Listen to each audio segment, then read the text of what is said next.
They expected medical assistance, got human warships instead. The beacon came in at 3:47. Ship time, and I was elbowed deep in a burst coolant line when Lieutenant Petra Hale shoved a data tablet in my face. I looked at it, then I looked at it again. Is this real? I asked. Command confirmed. It's 6 minutes ago, Petra said. We're already being redirected. I handed her the wrench, wiped my hands on a cloth, and read the message a third time. The Velhari Collective, a species I had treated exactly once before. A delegation of 3 officials who came aboard the UHS Florence Nightingale 14 months ago with a respiratory infection and a deep distrust of anything that moved faster than a train negotiation. They were careful people, methodical, the kind of species that sent 3 ambassadors just to agree on what time to have breakfast. They did not send distress signals without thinking it through first. The message was short. The Dra Dominion had entered their home system without invitation and without warning. The Velhari were requesting immediate humanitarian assistance, medical teams, supplies boned. They were very specific: no weapons, no military vessels. The Dra had agreed to allow safe passage for humanitarian ships only, and the Velhari were asking Earth to honor that condition. They were asking for doctors. I'm a doctor. Commander Yara Oe, Chief Medical Liaison, United Human Sovereignty Hospital Ship Florence Nightingale. I have been a doctor for 19 years. And before that, I was a field medic in the outer colonies. And before that, I was a girl in Accra who wanted to understand why people hurt. I have never fired a weapon in my life. I am by every definition exactly what the Velhari asked for. So is my ship, the Florence Nightingale. Carries no guns. Her hull is painted white with Red Cross markers that are recognized under every interstellar humanitarian convention in existence. She holds 412 medical staff, 3 surgical theaters, 2 intensive care wards, a pharmaceutical manufacturing lab, a trauma center, and enough blood equivalent fluid to fill a small lake. She does not carry torpedoes. She does not carry Marines. She carries bandages and bone regenerators and people like me who chose to spend their lives putting other people back together. The ship changed course. I went back to my quarters, updated my log, and tried to sleep. I could not sleep. There was something wrong about the speed of it, not the Velhari message. That made sense. They were under siege, and they needed help. And they sent out a call. What felt strange was us. Earth's response had come through before I even finished reading the message. The Florence Nightingale was already being rerouted before most of her crew knew why. Command had acknowledged the Velhari request in 4 minutes, which was I checked because I am someone who checks things 17 times faster than our average response time to humanitarian distress signal. I wrote in my log, someone was waiting for this call. Then I closed the log, closed my eyes, and listened to the hum of the ship moving through the dark. Velarath was 3 days away at standard jump. We made it in 2 when we dropped out of faster than light travel in the system resolved on the forward display. I was standing on the bridge because Dr. Harlan, our ship's captain, had asked me to be there. He said it was protocol for the medical liaison to be present during first contact with a distress zone. I suspect he wanted someone next to him who looked calm. I'm good at looking calm. It is a skill I developed early. The way all doctors do, because the moment a patient sees fear in your eyes, they stop trusting that you can save them. And the moment they stop trusting you, your job gets 3 times harder. The Velhari home system was beautiful. The way a storm is beautiful. 2 blue, green planets orbited a warm yellow star. The third planet, Velcherarth Prime, hung in the center of the display, like a bruised eye, and around it, in formations that caught the starlight, like dark knives, sat the Drath fleet. They were not a small fleet. 14 cruisers, 32 patrol frigates, 6 heavy carriers, each one bigger than anything I had ever seen in person. The DRA-3 had been building up their military capacity for 40 years, while everyone else talked about trade and diplomacy. And looking at those ships, I understood for the first time what 40 years of quiet building actually produced. It produced this. A jaw clamped shut around a planet. They're scanning us, Petra said from her station. Let them, Captain Harlan said. We have nothing to hide. I thought about that phrase. We have nothing to hide. It is one of those sentences that sounds reassuring until you examine it from the other direction. The DRA-3 were looking at a white hospital ship with red markers and no weapons, and what they saw was a confirmation of what the Velhari had promised. Earth was playing by the rules. Earth was sending doctors. That is what they saw. We crossed into the system, slowly broadcasting our medical clearance codes on every frequency the DRA-3 used. There was a long pause, then a single DRA-3 patrol frigate moved to intercept us, not aggressively, but the way a guard dog moves when you approach a fence, not barking, just making sure you know it is there. We matched course. Our codes were verified. The frig pulled back. We were allowed through. Valhalla transport that met us was old, scratched hull patch stabilizers, the kind of ship that had been repaired so many times it was more repair than original. 3 Valhari officials came aboard. They were tall, thin, limbed, with wide amber eyes and the pale gray skin of people who had not slept properly in weeks. The lead official, Consul, shook my hand with both of his, which I understood from our briefing materials was a Velhari gesture of profound gratitude. We're glad you came, he said. His translator clicked softly at his collar. We did not know if you would.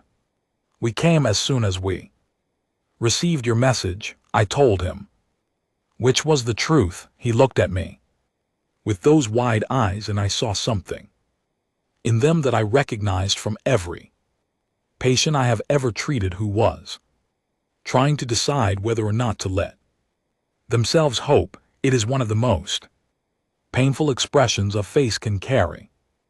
Only your ship, he asked. That is what was agreed, I said. He nodded slowly. He did not look relieved. He looked like someone who had expected a larger answer and was adjusting to a smaller one.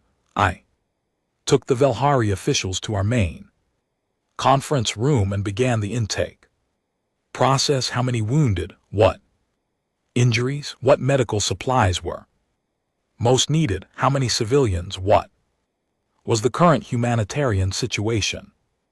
On the surface, Consul Saravin answered everything precisely the way Velhari always do, with exact numbers and organized priority lists, but there was a fragility underneath his precision that told me he was working very hard to hold himself together. I have seen it before. People in crisis often get very organized. It is the mind's way of maintaining ground when the ground is disappearing. We were 40 minutes into the briefing when my personal communicator buzzed. I glanced at it. Under the table, it was a message from Captain Har, 3 words, look at. Sensors. I excused myself for a moment and walked to the nearest display panel. In the corridor outside, the sensor screen was full of light, new contacts, appearing at the edge of the system. Dozens of them. They were dropping out of faster-than-light travel in organized formation, which meant this was not an accident and it was not a coincidence. Formation drops take planning, they take coordination, they take someone who knew well in advance exactly where to be and exactly when. I watched the contacts multiply, 50, then 80, then over 100. Every one of them was a human warship. I stood in that corridor for a moment, my hand against the wall, and I counted backwards from 10, the way my first mentor taught me when I was 22 years old, and my hands would not stop shaking. I went back into the conference room. Consul Saravin looked up from his lists. He must have read something in my expression, because his own expression shifted not to panic to very old, very practiced kind of resignation. How many?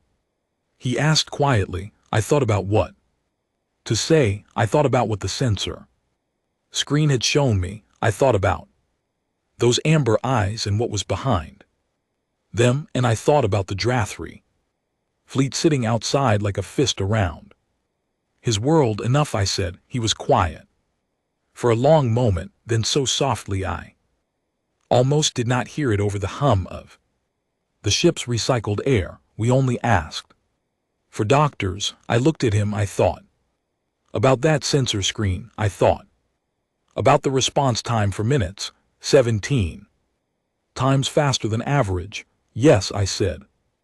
You did. And outside in the dark between the stars, humanity arrived. The Admiral came aboard at 600. I knew something significant was happening because Captain Harlan changed his uniform twice, which I had never seen him do, and because every crew member in the corridors was moving with a particular kind of energy, not panicked but heightened, the way people move when they understand that the situation has changed and they are waiting to find out exactly how. Admiral Lawrence Bray was a compact man, short, broad-shouldered, with close-cropped gray hair and the kind of face that had been difficult to read for so long and had forgotten how to do anything else.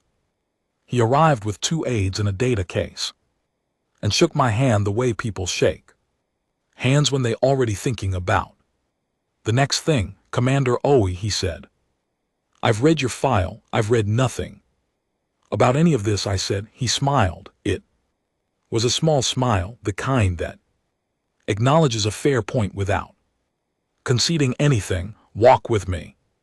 We walked to the observation deck, which is a long curved room on the port side of the Florence Nightingale, with a wide viewport that shows you the stars and whatever is in front of them. What was in front of them now was the human fleet, 114 ships organized into 3 main groups, 6 dreadnoughts at the center, heavy and dark and enormous in a way that made the DRA-3 carriers look like patrol boats by comparison. Around them, a rotating screen of cruisers and frigates in overlapping defensive patterns, and at the edges destroyers, moving in pairs, quiet and fast like dogs circling the outside of fence.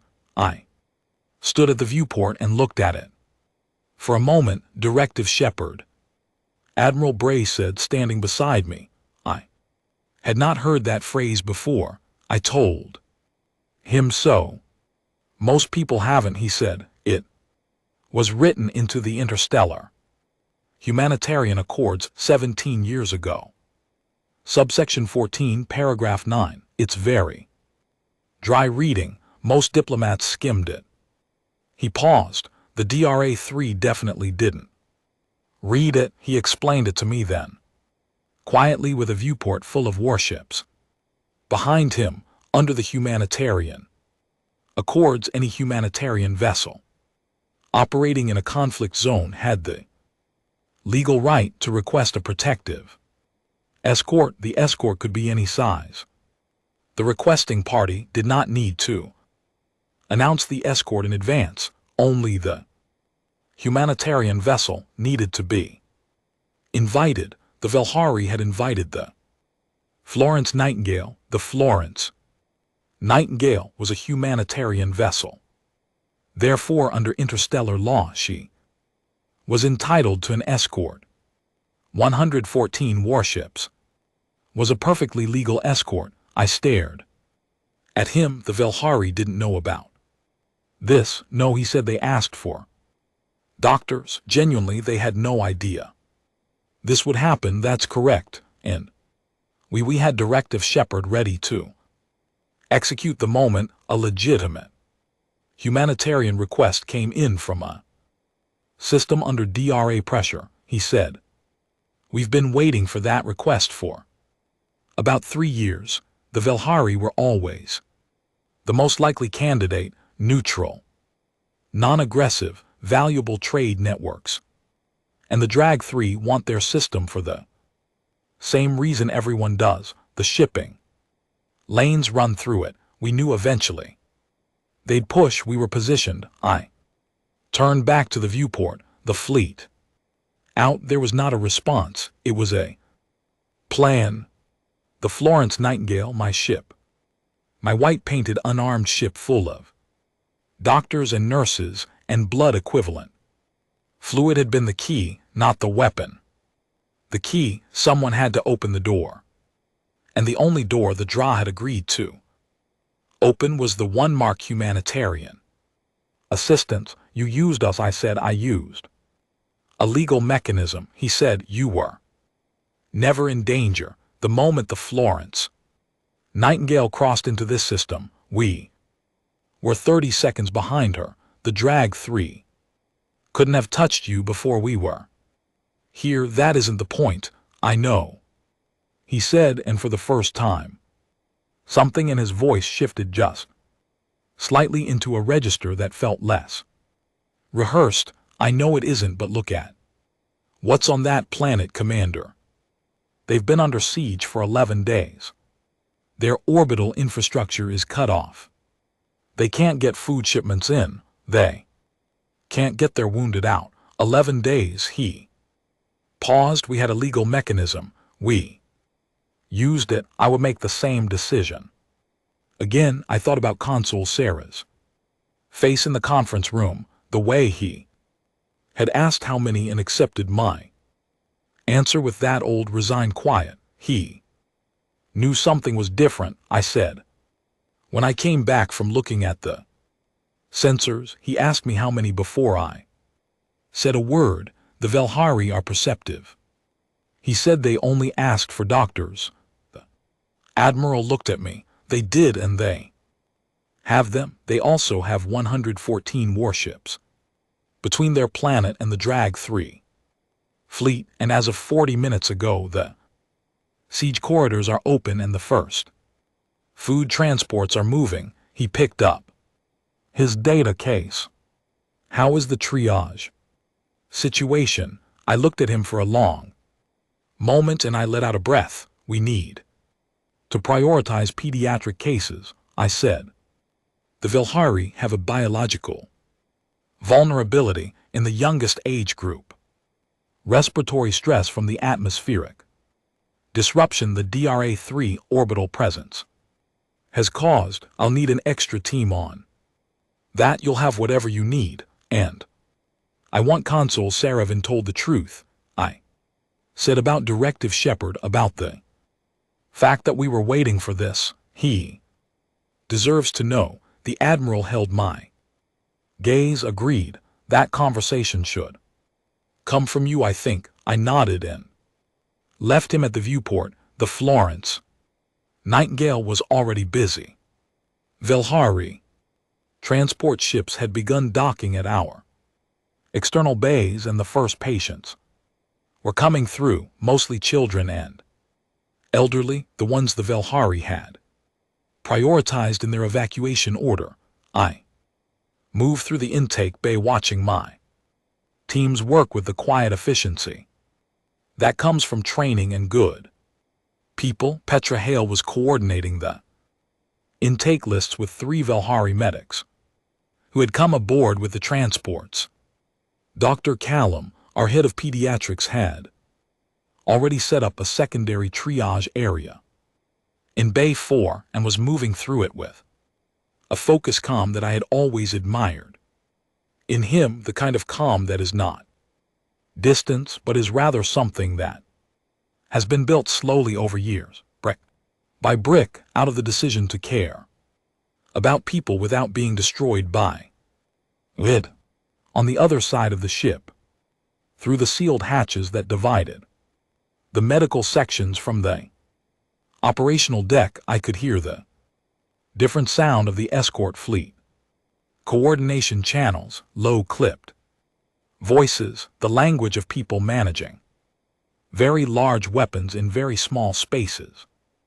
It was a sound I was not used to hearing on my ship, and it sat in my body like a low vibration I could not quite locate.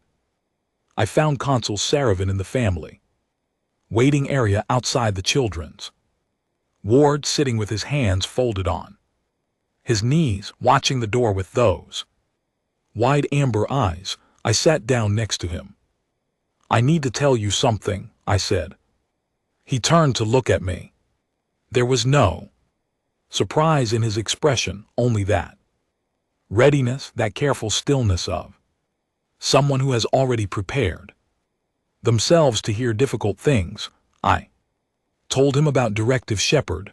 I told him about the 17 years, the subsection, the paragraph that nobody had bothered to read closely. I told him that Earth had been waiting for a legitimate request from a Velhari citizen in a conflict zone, and that when his message came through, the fleet was already organized and waiting to move. He listened without interrupting. That is another thing I have noticed about the Velhari. They are excellent listeners. They do not fill silence with their own reactions. They hold it, and they think and they respond when they have something real to say. When I finished, he was quiet for a while. "So, we were the door," he said finally. "Yes.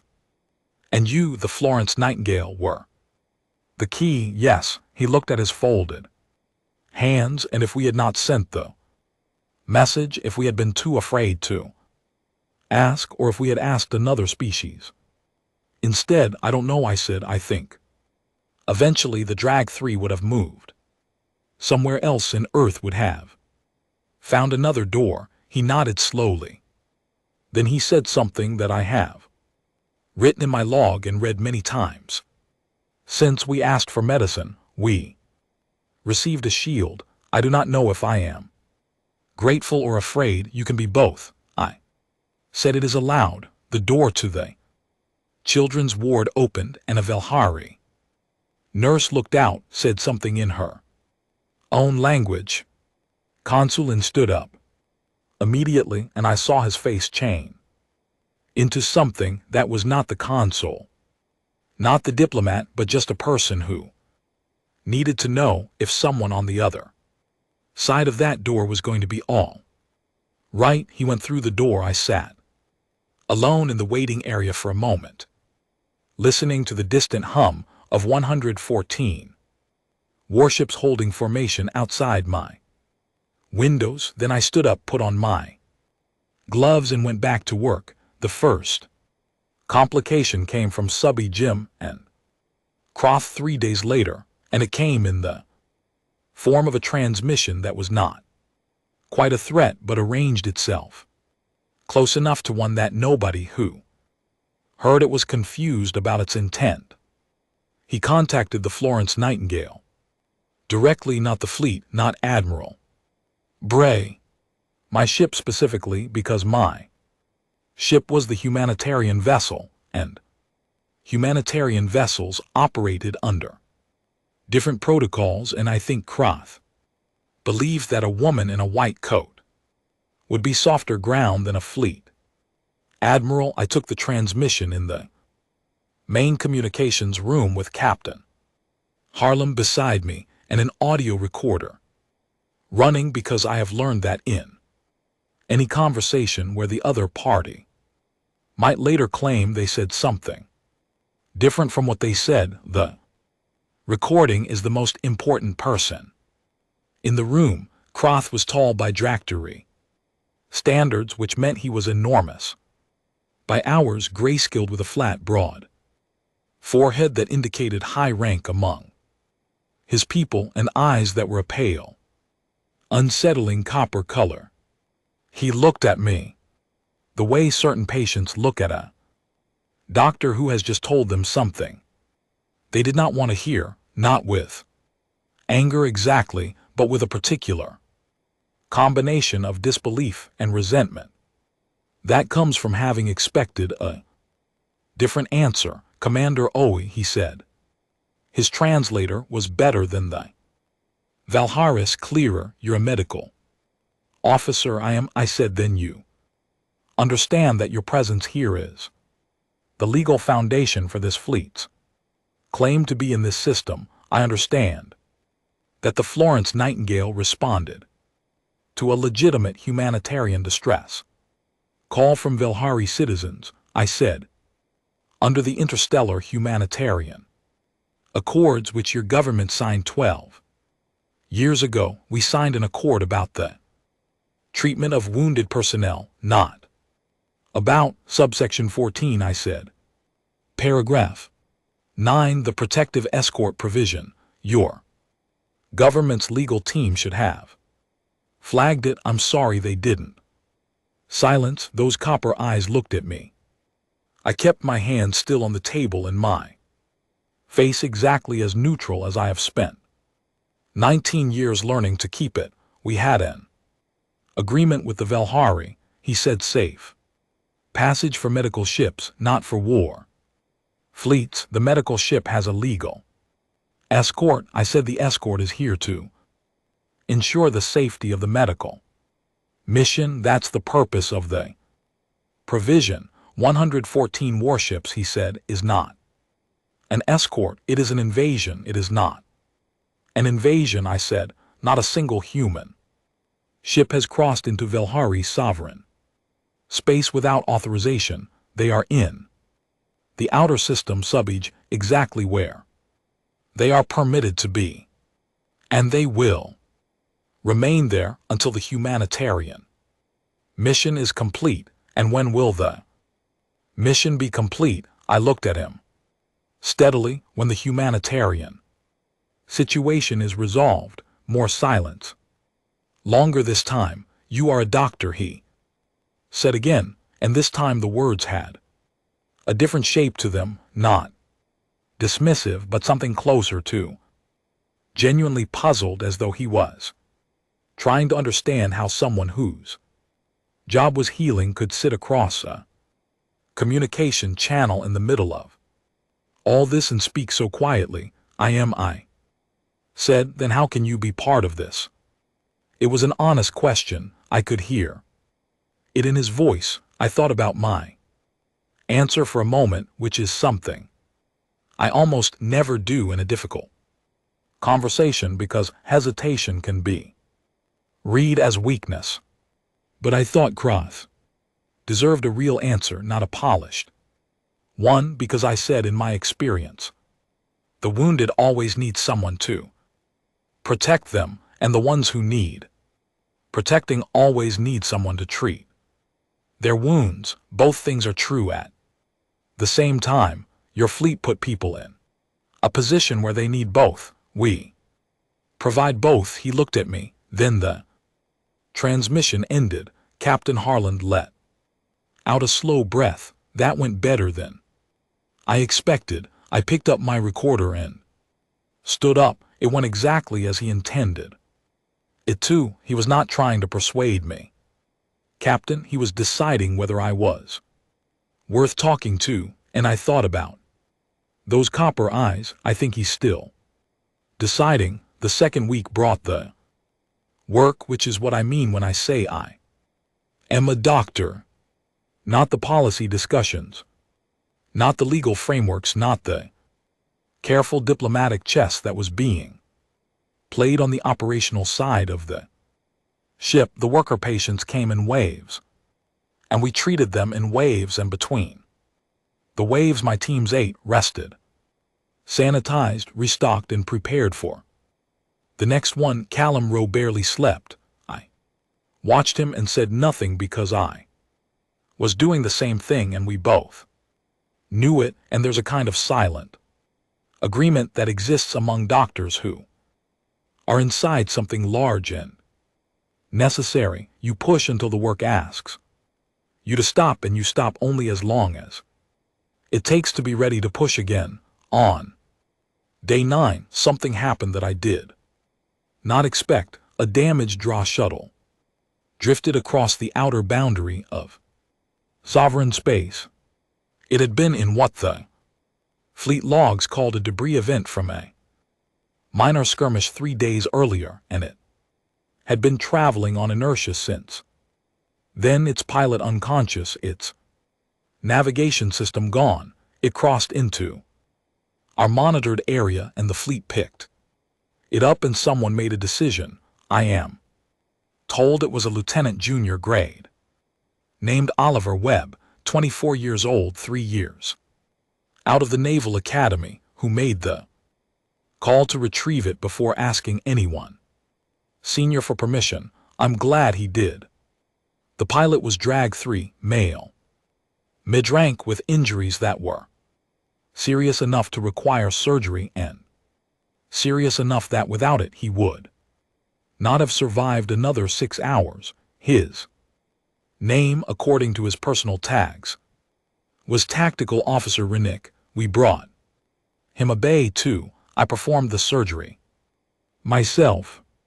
It took 4 hours and involved 2 of his internal organs and a piece of shrapnel that had worked its way into a location that would have eventually caused catastrophic failure. When I finished and stepped back from the table, my hands were tired and my back ached. Officer Renick's vitals were stable. He woke up the next day. I was charting at the small desk in the corner of his bay when his eyes opened, and he looked at the ceiling for a while, and then he turned his head and looked at me. I said, "Good morning, you're going to be fine." He looked at me, at the white coat, at the room around him. His face went through several things very quickly. Then he turned away from me and said nothing. I noted it in his chart, finished my documentation, and left.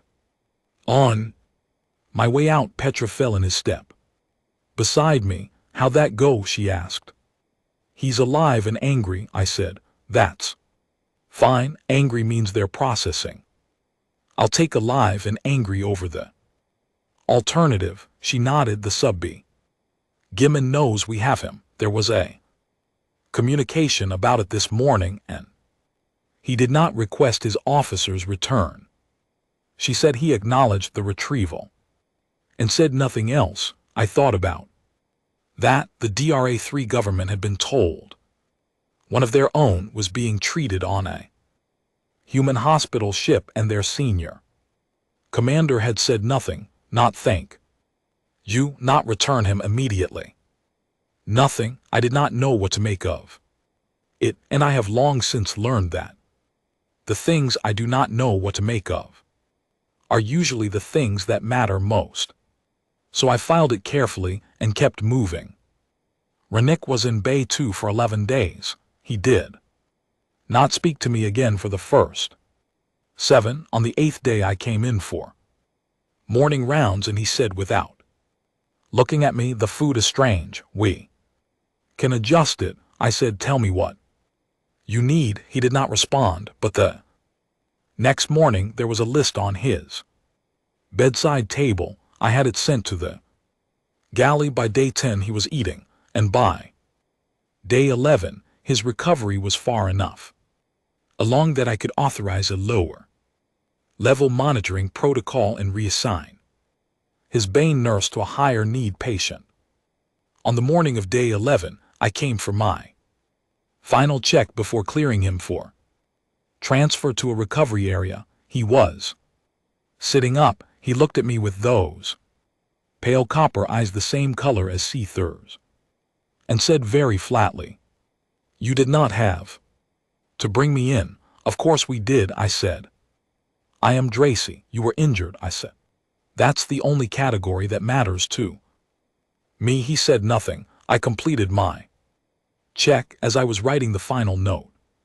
In his chart, he said, still without any particular expression, "You are not what we were told." I looked up. "What were you told?" But he had turned away again, and he did not answer, and I did not push him because I have learned that some things need to arrive in their own time, and pushing only sends them further away. I wrote in my log that evening, "He is alive. He is angry. He is, I think, confused." Welcome, I thought, to the feeling. The third week of the mission brought the event that changed everything, and it arrived at 1417 hours on a Tuesday, which I always find strange about critical moments. They do not arrive in the dramatic hours, the middle of the night, or the quiet of the early morning. They arrive in the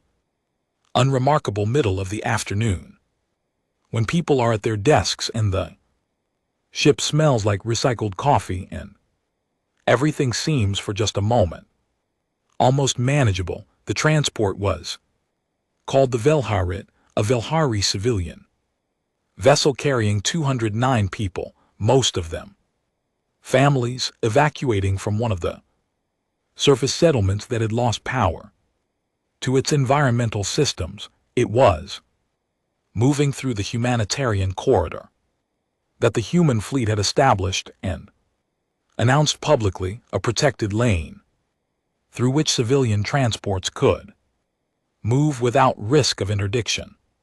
The DRA-3 patrol frigate that fired on it did not send a warning. 2 Velhari were killed immediately, 19 were injured. The Velharit vented atmosphere from her secondary hull and lost power to her drive systems. She was drifting and damaged and full of people, and the nearest drag ship was 6 seconds away, and the nearest human ship was 4 seconds away. The human ship arrived first. I will not describe the political aftermath here in the detail it probably deserves, because I lived through it and it still sits to me like a cold stone, and I am not yet ready to examine it from every angle. What I will say is this: the Velhar reached my docking bay within 20 minutes, and what came off of her changed the air in my ship, changed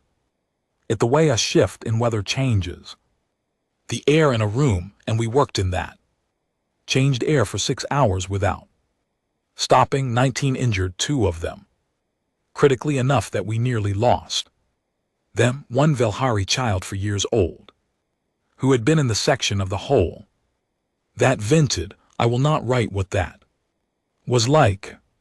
I will only write that Dr.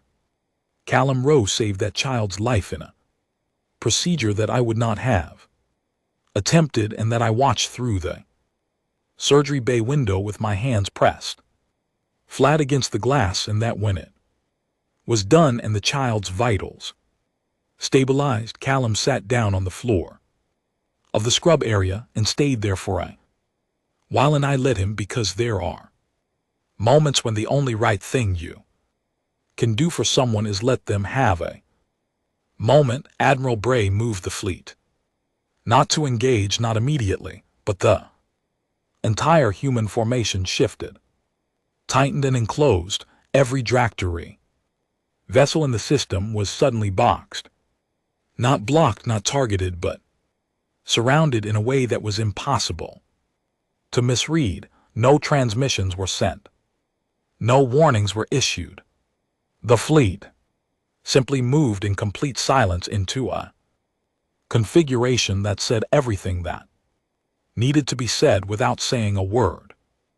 Then Admiral Bray asked me to go to Croth's flagship. I was still in my scrub clothes. I had blood on my sleeve that I had not noticed. I washed my hands, changed my coat, and accepted the escort shuttle. The Drag 3 flagship was called the Hej Yemen's Fist, which I thought was a very accurate name for a very large ship full of very serious people who were currently discovering that being serious was not the same as being the most serious person in the room.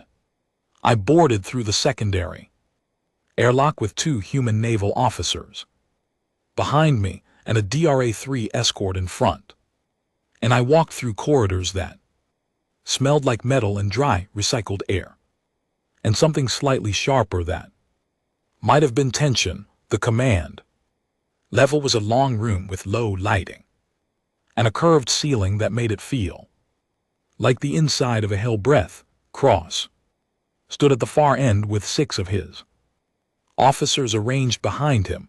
Every one of them was looking at me. I walked the length of that room in my white coat, still slightly damp at the collar from the surgery bay, and I thought about the Velhar and the child on the floor of Callum Surgery Bay, and I thought about 209 people moving through a protected corridor that had been violated by a frigate that belonged to the fleet. This room commanded. I stopped in front of CR. I did not raise my voice. There was no reason to raise my voice. Humanitarian corridor is not a suggestion. I said it is a protected lane established under accords your government has signed. What happened to the Velhar today was a violation of those accords and a violation of the agreement you made with the Velhari when you permitted safe passage for medical vessels. It will not happen again. I was there for 8 minutes, then I walked back down the length of that room and out through the airlock and into the shuttle, and I held myself very still the entire way back to the Florence Nightingale. And when the airlock sealed and I was back inside my own ship in the corridor that smelled like antiseptic and warm, recycled air, I put my hand on the wall and stayed there for a moment. Petra appeared. She looked at me. She said nothing, which is one of the things I appreciate most about her. He did not say a word. I told her the entire time I was talking. Not a single officer that room moved or spoke. Not CR, not any of them. Are you all right? I thought about it honestly, which is something I try to do when someone asked me that question. I think so, I said. I think they didn't know what to do with a woman in a white coat standing in a room full of warship commanders and telling them what was not allowed. I pushed off the wall. I have rounds. Come find me if anything changes. She did not need to find me. Nothing changed. The corridor held. Croft's fleet did not fire again, and I wrote him my log that evening with tired hands. The most dangerous thing I did today was walk into that room. The most powerful thing I did today was walk out of it. The battle came on day 26, and it came because I decided that mathematics was on his side. I know this because we intercepted his tactical communications, which is to say the fleet did, and which is to say that Admiral Bray knew what was coming approximately 14 hours before it came. I know this because he told me. He came to my office, sat down across from my desk, and said, I want you to hear this from me. There will be a military engagement tomorrow morning. The DRA are going to attempt a coordinated strike. We are ready. I looked at him. The the patience. The Florence Nightingale will be in the center formation, 6 ships on every side, nobody gets near you, and the Valhari transports in transit. We've suspended civilian movement for the next 18 hours. All transports have been recalled to holding orbits. I nodded. I thought about what it meant to be in the center of a battle. What do you need from me? I asked. He looked at something past my shoulder for a moment. Beds, he said, and whatever you need to fill them. I had the teams prepped by 0200. Every surgical theater, every recovery ward, every available surface reorganized for surge capacity. Callum did not ask why. Petra did not ask why. They saw the configuration, and they move. Because that is what good medical people do when they understand that something is coming. They prepare and they wait. And they do not flinch, and when arrives, they're already running. I was in the trauma center when the shooting started.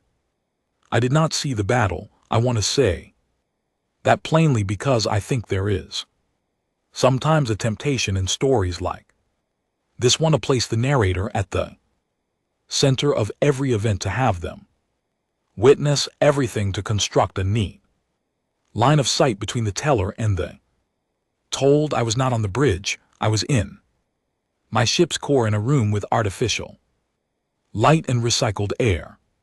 And what I knew about the battle outside, I knew from the sound of it, which is to say the sound of my ship's own structural responses, the vibration of the hull when nearby detonations moved through the medium of space, and the communications traffic that Petra was monitoring at a tablet on the far side of the room and relaying to me in short, clear sentences as she worked. Fleet is engaged, she said. Draw have committed their full strike force. I was elbowed deep in a chest wound. I said nothing. Human formation is holding 2 frigates pulled out of position to intercept a flanking element. The gap closed in 11 seconds. Clamp, I said. Nurse Oliver Webb, yes.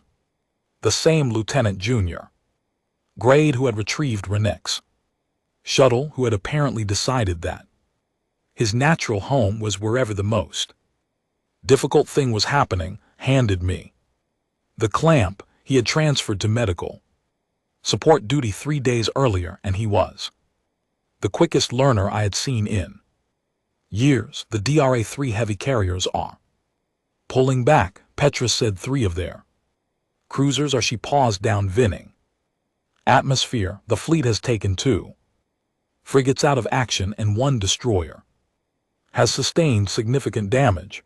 I finished the chest closure. I moved to the next table. The battle lasted 1 hour and 42 minutes. Croft's mathematics had been correct, but his variables had been wrong. He had calculated the size of the human fleet, the response times he had observed over 3 weeks, the coverage gaps he had measured. What he had not correctly calculated was what happens when human forces operate under a condition called threat to protected persons, which is the tactical equivalent of a different kind of human entirely showing up to the fight. The human fleet did not fight defensively, did not fight by regulation, did not fight to maintain position. It fought the way I have heard old soldiers describe it, completely and all at once, and with a particular intensity of people who had decided that the thing they were protecting was worth whatever the cost. His fleet was not destroyed. That was also a decision. 6 of his cruisers were crippled and held in place. His flagship was damaged, not critically but enough. The remaining functional drag 3 vessels were boxed in a configuration from which they could not maneuver without passing through human fire lanes. The strike force was in the language of naval engagement.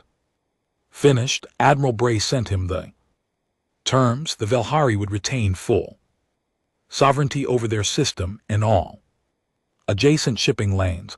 DRA-3 forces would withdraw entirely within 72 hours.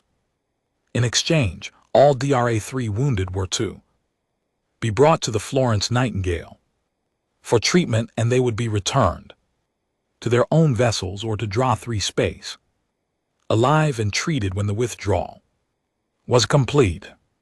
I was informed of the terms by the Admiral himself, who came to the trauma center and told me while I was charting. That's the deal, I said. Yes, you're returning their wounded to them. We are, he said. That was always the plan. We don't want prisoners. We want them out of this system, and we want them to leave with a specific memory of who we are and how we operate. I thought about Officer Renick, about his 11 days in Bay 2, about you're not what we were told. I understand, I said. Human wounded came first because they were here and accessible. 2 fatalities in the engagement, 2 people who had been alive this morning and were not anymore. And I sat with that fact the way you sit with any such fact, fully and without flinching, because to flinch from it is to diminish it, and it does not deserve to be diminished. Then the DRA-3 wounded began to arrive, brought over on shuttle transports under white flags, and we received them the same way we received everyone, by asking what was wrong and then fixing it. Some of them were frightened, some of them were angry, some of them looked at the white coats moving around them with the same expression Officer Renick had worn on the first morning, a kind of profound confusion in the gap between what they had expected and what they found. I treated 43 Drag 3 personnel over the following 48 hours. 43 people who had hours before been part of a fleet that fired on a civilian ship full of families, and who are now in my care and who are going to leave this ship alive, because that is what we do, and because the only alternative is to become something I have no interest in becoming. The last one left on the morning of the 3rd day, as the DRA-3 fleet completed its withdrawal from a system. I watched the shuttle depart from the viewport of my office, and I wrote in my log, 43 all returned, all alive. Then I closed the log and turned around, because Consul Saravin was standing in my doorway. He had been coming by every day to check on his people, which I had come to appreciate. He was not the kind of dignitary who observed from a distance. He learned the names of the nurses. He sat in the waiting room and talked to the families. He was, I thought, a genuinely good person in an impossible situation, which is a combination that usually produces either someone very strong or someone who breaks, and it had produced in him something that resembled both at once. He looked at the empty viewport, at the space where the Drag 3 fleet had been. They're gone, he said. Yes, he was quiet. For a moment. You returned there. Wounded? Yes. They fired on the Velaret. Yes, he looked at me. I do not understand your people, he said. I mean that honestly. I have been trying to understand you for 26 days, and I still do not. I sat down my desk and picked up my coffee, which was cold. Why don't you understand? You fight like, he searched for the word, like you're not afraid of anything. We're afraid of plenty of things, and then you heal the people you fight. He shook his head as though it is the same impulse. I considered that.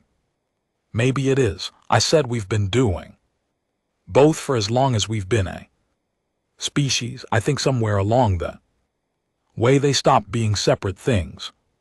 He was quiet again. Then he said, "We asked for doctors. You did, and you brought all of this." Yes, he looked at me steadily. Was it worth it, I thought. About the two people who did not come back from the engagement, I thought. About the child Callum saved, I thought. About 209 people on the Velhar who were alive because a 24-year-old lieutenant named Oliver Webb made a fast decision about a drifting shuttle 11 days ago, which had led to Officer Rennick surviving, which had in ways I could not trace completely but could feel the shape of, contributed to the particular silence in Croft's command room when I walked in and told him what was not allowed. Small things, connected things, the kind of causality that you can only see when you look backward. Yes, I said. I believe it was. He nodded once slowly. In the Velhari way, that means something closer to "I will hold that answer and examine it" than it means "I agree." Then he said very quietly, "Thank you, Commander." I looked at my cold coffee. "Get some sleep, Console. You look like you haven't slept properly in a month." 26 days, he said. Close enough. Months after the engagement were a different kind of work from the work of the engagement itself, and in some ways harder because the crisis had given everyone a shape to move in, and when the shape is removed, the human body does not immediately know how to fill the space. We stayed in the Velshara system for 6 weeks after the withdrawal, supporting reconstruction of the orbital infrastructure that the DRA-3C had damaged and continuing medical operations for the civilian population. I established a rotation schedule that finally reluctantly allowed my senior staff to sleep. Callum took 4 days completely off and spent them doing something he told me was gardening in the small hydroponic bay that medical staff were allowed to use for personal projects. I did not question it. The hydroponic bay produced very good tomatoes, and Callum came back from his 4 days with a slightly different quality in his eyes, which is the quality that I think of as refilled. Petra organized the documentation, thousands of patient files, procedural record, supply chain logs, outcome data. She worked with the same meticulous focus she brought to everything, and she produced a report that I read and thought was one of the best pieces of medical documentation I had seen in my career. Oliver Webb went back to his ship. He came to say goodbye the morning his transfer was processed, and he stood in the corridor outside the trauma center looking slightly uncertain about whether a handshake was the right register. For the moment, I decided it was not, and hugged him briefly, which seemed to surprise him, and then told him he had good instincts and should trust them. The shuttle retrieval, he said. I wasn't sure if I get in trouble for not clearing it up the chain first. You made the right call, I said. I just figured.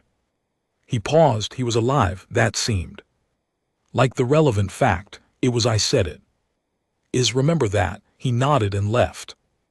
And I watched him go down the corridor and thought, yes, I'm exactly that person. That is what I want more of. 6 weeks after the battle, I was informed of my new assignment.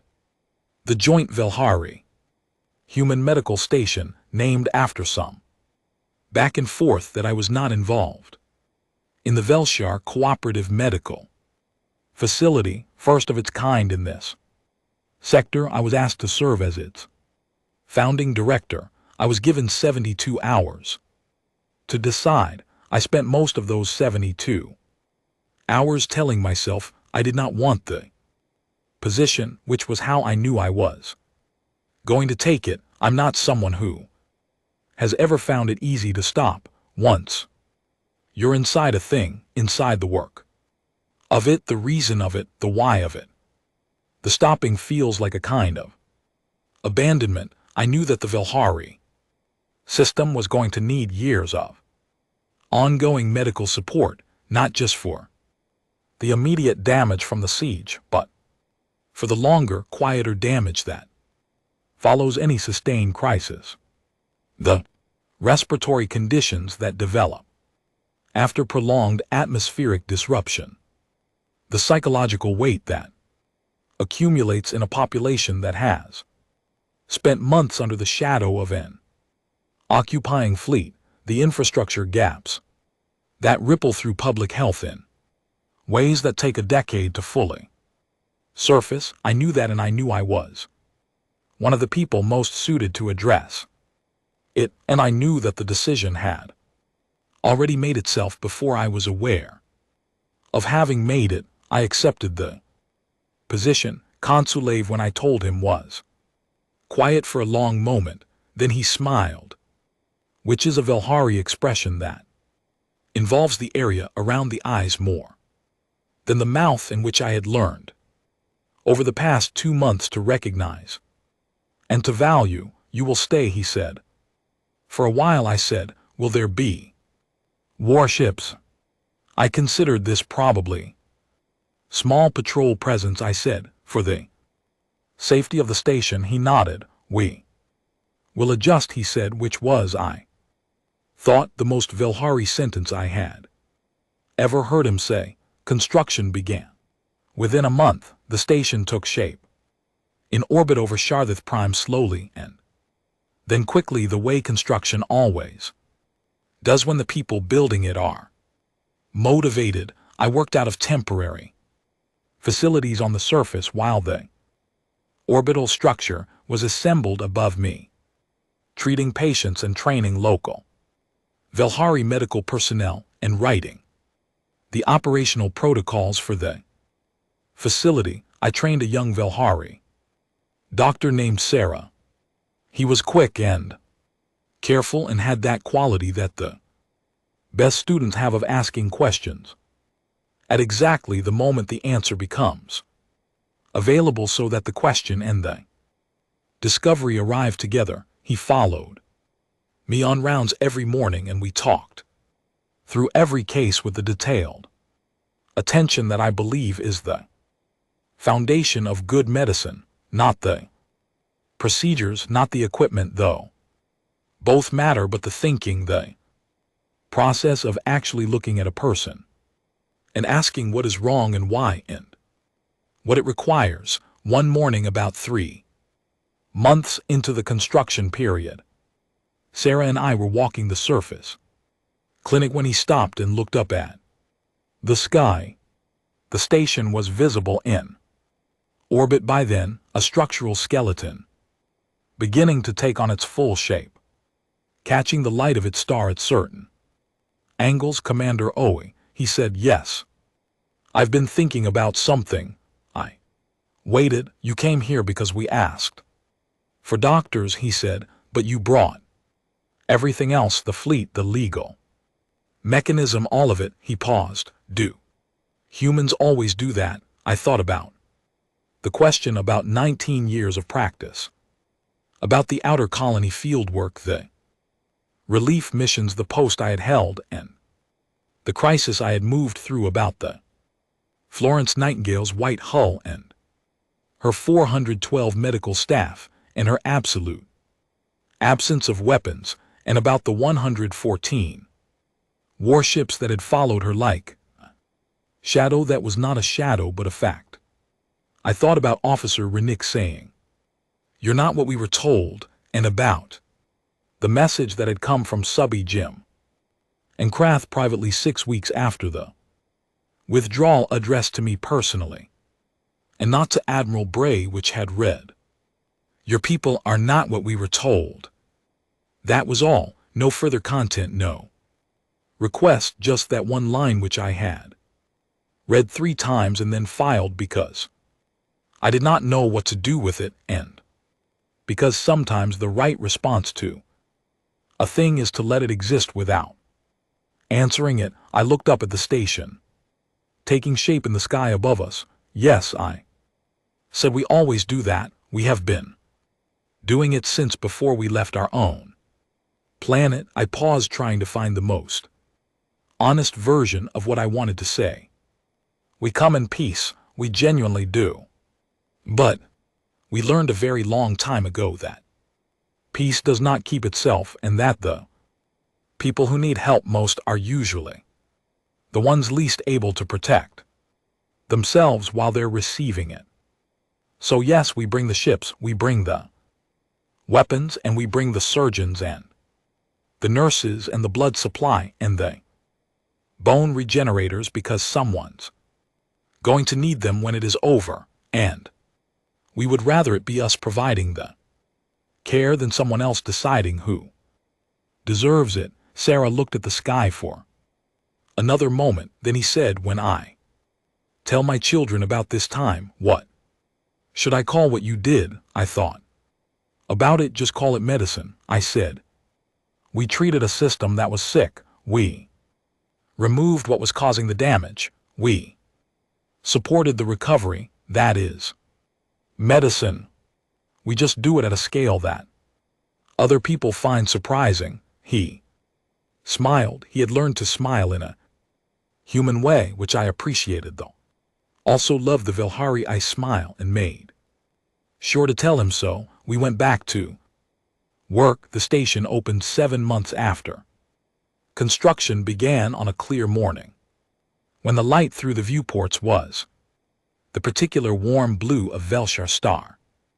At midday, the dedication ceremony was attended by Consul, now elevated to the full Velhari Council, and by Admiral Bray, who had flown in from his current posting and who shook my hand without the distracted quality of the first time, and said, "Well done, Commander," in a way that felt like he meant something larger than the words. There were representatives from 11 other species present, most of them there because they had decided that the Velshar situation was worth watching closely, and that the medical station was the most legible version of what they wanted to understand about humanity. I gave a short address. I talked about medicine.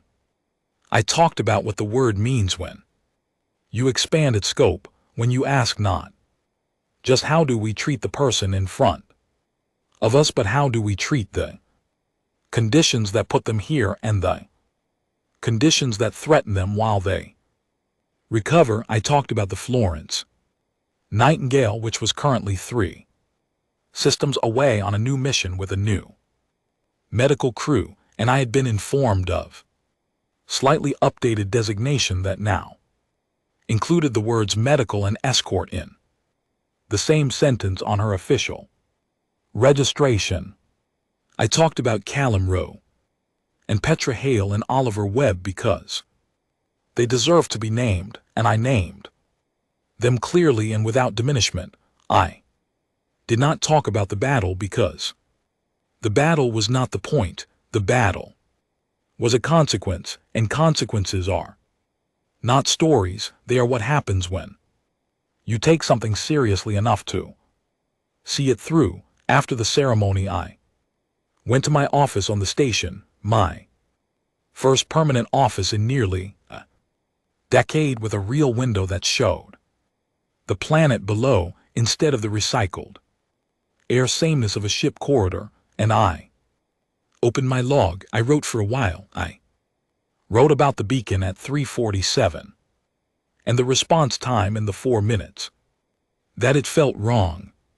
I wrote about Consul Savin's face and Officer Rennick's silence and the look in the draw officer's eyes when I walked the length of their command room in a white coat. I wrote about Callum on the floor of the scrub area and Oliver's fast decision, and the child from the Velhart whose name I will not write here because some things belong only to the people who lived through them. Then I wrote this, which I have not changed since I wrote it because it came out right the first Time and does not need improvement. We are a species that cannot separate. Caring from defending, every place we have ever gone to help, we have also gone to protect. Every mission we have called humanitarian has been flanked by people whose job it was to ensure that the mission could complete. Other species look at this and see contradiction. They see the white coat and the worship, and they cannot reconcile the image. They ask which is the real humanity. Both, I think both are real, and both have always been present. And the fact that we hold them at the same time is not a contradiction. It is just us. It is just what we are, the species that crawled out of a difficult planet and decided somewhere along the way that the things worth protecting were also the things worth healing, and that these were not two different impulses but one impulse with two hands. Sarah knocked on my door. I closed the log. A new intake, he said. Vilhari. Family from the Eastern Settlement. 2 children with respiratory complications. I stood up, put on my coat, and followed him into the corridor.